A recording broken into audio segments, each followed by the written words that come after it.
Decriminalising gold panning has boosted 2015 gold production. Finance Minister Patrick Chinamasa says the output from panners tripled in the first half of 2015 compared to the same time last year as panners sold their gold to the state. He was speaking at the global launch of the 2015 Africa Capacity Report. The report looks at Africa's ability to increase domestic revenue and to plug illicit financial outflows.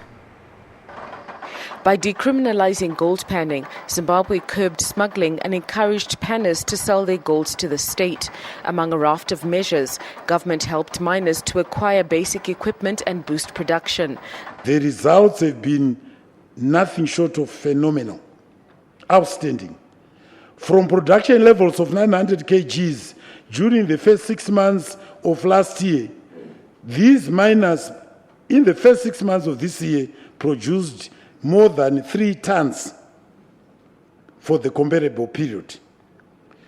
This will see our gold production rising from about 13.7 tons last year to the anticipated 18.7 tons by the end of December this year. Together with a new presumptive tax levied on the informal sector, the measures have helped Zimbabwe increase domestic revenue, according to the Africa Capacity Building Foundation. On Monday, the foundation launched its 2015 Africa Capacity Report, analysing the continent's ability to mobilize resources domestically. This as a number of countries failed to meet the Millennium Development Goals because they were waiting for external financing. Now that we're having to launch 2 development agendas, Agenda 2063 and Sustainable Development Goals, we're asking ourselves, how do we finance this? And so looking internally is becoming very critical. So what this report is making as a case is how do we then do that? The report cites a worrying lack of capacity among the majority of countries to stem illicit outflows and expand tax revenue.